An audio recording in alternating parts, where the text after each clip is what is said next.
and this happened when I was in graduate school, I had a lot of bad habits. I smoked like a pack of cigarettes a day, and I drank a lot. I came from this little town in northern Alberta, and like many little towns, especially in northern Canada, the alcohol overuse is de rigueur, and so I noticed when I was in my early 20s that the only time I really regretted what I had done was when I was drinking. Now, it was also interfering with me writing because I couldn't concentrate well enough if I was hungover, but I also couldn't really I couldn't tolerate the emotional strain of what I was writing about when I was hungover. It was I couldn't handle being on the edge because I destabilized my nervous system. In any case, I stopped drinking. And the reason for that was, I decided I didn't want to be ashamed of what I was doing anymore.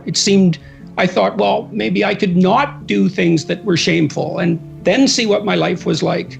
So that was sort of on the negative end, the constraint end.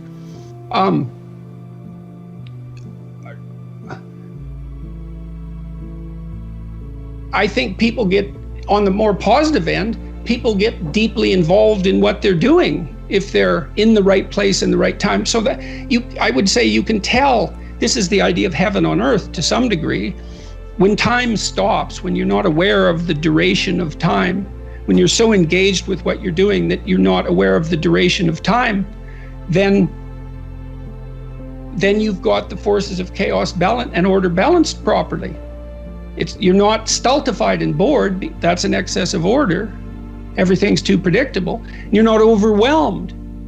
You're dealing with, you're playing tennis at the peak of your game. That's partly what people experience when they're great athletes, when they play. The zone, yeah. And they're always stretching themselves to their limit. You can tell that if you watch a gymnast, for example, who has a brilliant performance. They've stretched themselves beyond their domain of competence during the performance. And that's what makes everybody leap to their feet. That's the incarnation given embodiment right there in front of you for some moments, and everyone cheers that on. Well, it requires even to some degree some good fortune to maintain. I certainly haven't been able to do that while I was ill. And time, one of the consequences of my illness, whatever it was or is, was time dilation. Like days lasted weeks, it seemed like minutes lasted hours. And I mean that literally. And that was terrible. The weight of time, it's the weight of brute mortality. It's the weight of self-consciousness. And you escape that immersed properly. So, and that second chapter is a pretty practical chapter. It's like, well, if you're not who you want to be, then think about how you could be better. Take a chance, aim at that, work at it, and see what happens. So that's a disciplinary routine, I would say. Yeah, and it takes you out of your current order. I think it's a perfect segue to chapter 3, which is do not hide unwanted things in the fog, which seems to me we live in a constant state of distraction now. You've mentioned Twitter a couple of times. It's like, is Twitter bringing any of us happiness, or is it keeping us all in a constant state of fog? The overload and the endless obsession with politics, that all seems like a fog to me. I do my August off the grid, and I do that. Yeah. I do that to get out of the fog. Distraction is definitely fog. And you'll distract yourself. I think you distract yourself mostly when your conscience is bothering you, because you don't want to face what it is in your life that is uncomfortable. That chapter is again quite practical. It's a reminder to pay attention often to negative emotion, resentment and that sort of thing, because it can tell you, well, resentment is very useful.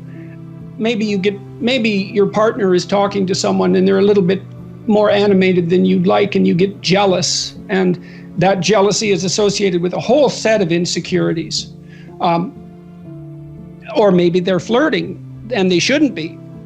It's not that easy to determine, and maybe you'll have a big fight about that, but you could just as well pretend that didn't happen. The emotion comes up. I'm jealous, I'm resentful. It's associated with experiences like that in the past. The psychoanalysts would have called that a complex. You could notice that. You could think, well, should I be jealous? Is there something wrong with me? Or there's something wrong with my partner? Or there's something wrong with the relationship? And you have to untangle that. And who knows what you'll have to untangle to get that straight. Or you can bear the jealousy and see what will happen in the relationship. Or maybe it'll disintegrate because your partner is flirting and you ignore that. It's not like you repress it exactly. Mm-hmm. And this chapter is an attempt to distinguish repression from this hiding in the fog. It's that you get a hint that something's wrong. And then you have to unpack that hint to pull the information out. So maybe your partner is flirting and they shouldn't be. And so then you have to find out why they're dissatisfied with the relationship, or what's tempting them, or what is crooked in their soul at the moment, or what they're dissatisfied about. Terrible journey of exploration and discovery. That's always presented as something that's positive. It's often not at all. It's so hard. It's like doing surgery on a suppurating wound. It's no wonder people avoid it. Mm-hmm. But it's not helpful. Because all it does is leave those things grow and multiply in the dark. And if you ignore them, they just cascade. Do you think that's just self-protection for most people? That most people, they see it, they know that truth behind them, whether it's about their partner or whatever it might be, but it's just self-protection, like, oh, I just got to keep moving on as things are, that we're just creatures of habit or something like that? Well, sometimes it's that, and it especially gets to be that if it's accumulated for a long time, because if you wouldn't deal with it when it was a kitten, you're not going to deal with it when it's a full-grown lion. Yeah. And so, but I think mostly it's something else I return to in the book is it's deceit, resentment, and arrogance. I already know what I need to know. That's arrogance. Deceit is I don't have to pay attention to that.